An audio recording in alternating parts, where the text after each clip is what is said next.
Donc c'est bien que vous soyez là parce qu'on va prendre la direction de Nanterre avec cette scène totalement surréaliste qui s'est produite. Vous allez réagir évidemment dans quelques instants. Je le disais, des dealers sont entrés mardi dans la cour de récré d'une école devant la stupéfaction des enseignants et des pitchouns et des écoliers évidemment. On comprend aisément.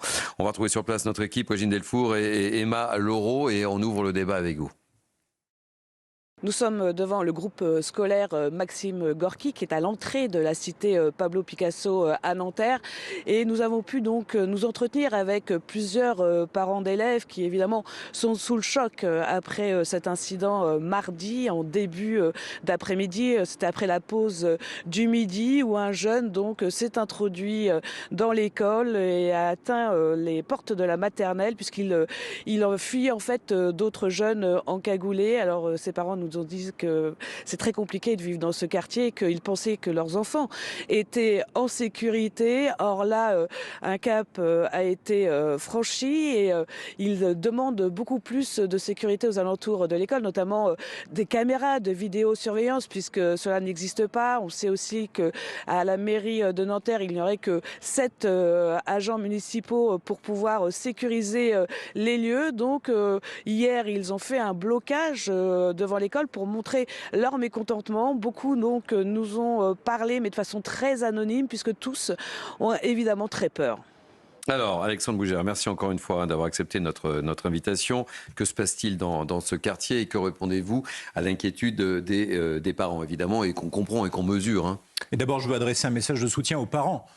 Incontestablement, quand on amène son enfant le matin à l'école, on ne veut pas qu'un événement de cette nature se produise. Et donc je leur dis évidemment tout mon soutien. Mais je veux vraiment rajouter à destination des parents, à destination des habitants de Nanterre, qu'ils doivent avoir confiance dans l'action de l'État en matière de sécurité. Nous nous battons dans ce quartier contre la drogue. Il y a encore 2 jours, j'étais dans ce quartier avec le procureur de la République, personnellement, pour contrôler des commerces, pour fermer des commerces qui frayent avec le trafic de drogue.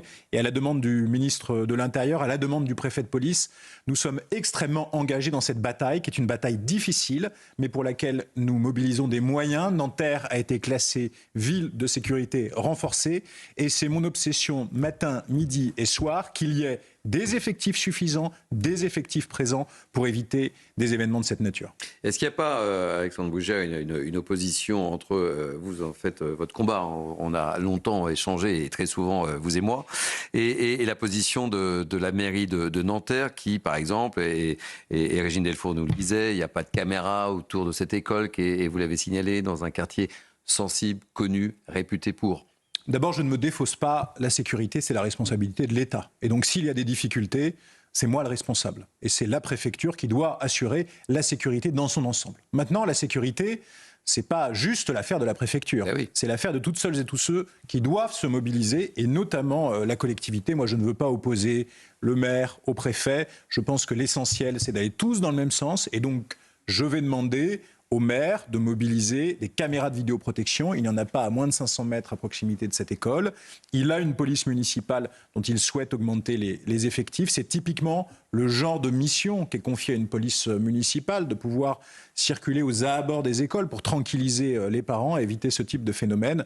Donc je ne veux pas polémiquer. Ce qui compte pour moi, et je le dis, je suis prêt à cofinancer les caméras de vidéoprotection qui sont installées. Ce qui compte pour moi, c'est la sérénité des familles et la sécurité des enfants. Laetitia Guinan. Monsieur le préfet, est-ce que vous partagez justement la demande qu'a fait Nicolas Estrosi il y a une semaine, je crois, qui demande l'armée, justement le déploiement de l'armée dans les quartiers. Est-ce que ce serait nécessaire, selon vous, que l'armée soit déployée à Nanterre? Je crois que chacun doit être dans son rôle. Et le rôle de la présence de terrain, et le cas échéant, lorsqu'il y a des événements d'une très grande gravité qui se posent, c'est l'ouverture du feu, ce n'est pas le travail des forces armées dans les quartiers. En revanche, ce qui est clair, c'est que nous avons besoin d'une police nationale et d'une police municipale armée. Le ministre de l'Intérieur a dit d'ailleurs son souhait, même si cela relève de la libre administration des communes, que nous ayons de plus en plus de police municipale armée. Donc je crois que le rétablissement de l'ordre dans les quartiers doit reposer avant tout sur les forces de police. Et de mon expérience, à la fois anciennement comme directeur de cabinet du ministre de l'Intérieur et aujourd'hui comme préfet des Hauts-de-Seine, c'est qu'à la fin, c'est toujours la police qui gagne. Elle est d'ailleurs intervenue très rapidement dans cette affaire. Nous avons interpellé 2 individus qui sont impliqués et j'ai la conviction qu'à la fin, c'est nous qui gagnerons. Mais cela demande une énergie colossale et croyez bien que sur le terrain, nous n'en manquons pas. Et il y a une comparution qui a lieu cet après-midi, au moment où on se parle, je pense. Est-ce que vous avez des informations? Je n'ai pas d'informations complémentaires. L'enquête et le jugement, évidemment, placés sous l'autorité du procureur de la République. Alexandre Bougère, la difficulté, c'est qu'on voit que ces points de deal se multiplient et on comprend que mobiliser du bleu ou des policiers devant chaque établissement, c'est un exercice difficile. Là, quand on met des policiers ou sur les marchés de Noël ou devant une école, évidemment, ça ne solutionne pas tout. Vous avez raison de dire qu'à quelques centaines de mètres de cette école, nous avons le quartier d'affaires de la Défense qui accueille aujourd'hui l'un des plus grands marchés de Noël de France, pour lequel nous avons mobilisé très massivement des effectifs, et là aussi des effectifs de l'armée, puisque Sentinelle est déployé aux abords face aux risques terroristes. Mais ce que je veux dire, c'est qu'en matière de lutte contre la drogue et de lutte contre des phénomènes de cette nature, et il n'y a pas de baguette magique. Tous les pays en Europe sont confrontés avec la même force à des faits de cette nature. Ce qu'il faut, c'est ne rien lâcher sur le terrain, ne pas lâcher un pouce. Et je veux rendre hommage au travail des effectifs de police. J'ai dans mon département 13 points chauds qui correspondent à l'équivalent de points de deal. Nous avons réalisé depuis le début de l'année plus de 1000 opérations, 734 gardes à vue sur les 10 premiers mois de l'année sur ces territoires. Et il y a derrière une réponse de la justice. Ce qui est certain, c'est que nous ne lâcherons rien et que ce combat est un combat au long cours et qu'il y a besoin de services de l'État qui sont engagés avec des partenaires communaux, bien sûr. Alexandre Bougère est préfet des Hauts-de-Seine et notre invité ce soir sur CNews et sur Europe 1. Paul Amar. Monsieur le préfet, cette fermeté vous honore. Mais est-ce qu'il n'y a pas une dimension qui nous échappe à tous? Il ne s'agit pas d'accabler quiconque. La délinquance d'aujourd'hui ne ressemble pas à la délinquance d'hier, où les gangsters d'hier et même les trafiquants avaient des codes. Là, on a affaire à une jeunesse, 15 ans, qui peut être assassine, qui peut tuer, qui s'entretue, qui a un rapport à la vie et à la mort qui est très différent du nôtre. Est-ce que, face à cette nouvelle dimension, cette nouvelle jeunesse, est-ce qu'on n'est pas désemparé? Vous avez raison de dire que la délinquance est plus jeune, plus violente. Et donc, il faut mobiliser des moyens nouveaux. Et sans que c'est de lien avec cette affaire, vous m'avez invité il y a quelques jours pour en parler, nous avons lancé avec le procureur de la République dans le département une initiative inédite, puisqu'on ne va pas se contenter de s'en prendre aux enfants quand ils ont commis des faits de délinquance, mais on va aller chercher la responsabilité des parents. Parce que dans notre société, la première responsabilité, elle est éducative. Et donc, lorsque vous avez des gamins de 12 ans, de 13 ans, de 14 ans qui commettent des faits de délinquance, ceux qu'il faut rappeler à l'ordre immédiatement et auxquels il ne faut pas hésiter d'apporter des sanctions dès lors qu'ils sont ouvertement défaillants, ce sont les parents. Si on ne reprend pas le contrôle sur les parents par rapport à cette jeunesse délinquante, alors nous n'arriverons à rien. C'est pour ça que dans le département, nous avons mobilisé cet outil inédit. Jean-Sébastien Ferjou. Oui, monsieur le préfet, on vous entend et vous faites sans doute partie de cette génération de préfets à Poigne. Monsieur Moutou le faisait aussi dans les différents départements où il a été en poste. Vous disiez que les Français doivent avoir confiance dans l'État.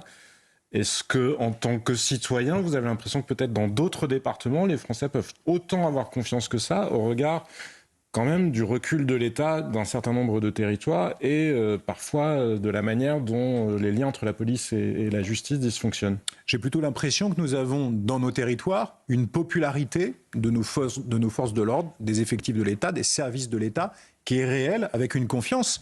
Mais il y a quelque chose qui est très important, c'est que dans tous les départements de France, on parle là du dispositif ville de sécurité renforcée, mais tous les préfets ont mobilisé des plans anti-délinquance, et de ce que j'ai observé et de ce que je sais, il n'y a aucun département dans lequel la police, la gendarmerie laisse la délinquance gagner du terrain. Ce qui est certain, c'est qu'encore une fois, c'est un peu comme le combat contre l'islamisme, sur lequel vous avez eu la gentillesse de m'inviter, sur lequel je suis extrêmement engagé. Il n'y a pas de baguette magique. Et toutes celles et tous ceux qui laissent à penser qu'il faudrait durcir un tout petit peu les peines, changer un peu le modèle de justice qui est le nôtre et que cela permettrait de régler d'un coup de baguette magique ces difficultés, je pense, font une erreur. Ce qu'il faut, c'est se battre pied à pied et ne rien lâcher. Et quand des phénomènes de cette nature se produisent, il ne faut pas baisser la tête, mais au contraire, il faut, vous l'avez dit, afficher du bleu. C'est ce que nous demande le ministre de l'Intérieur, c'est ce que nous faisons avec le préfet de police pour ne rien lâcher, ne rien laisser passer.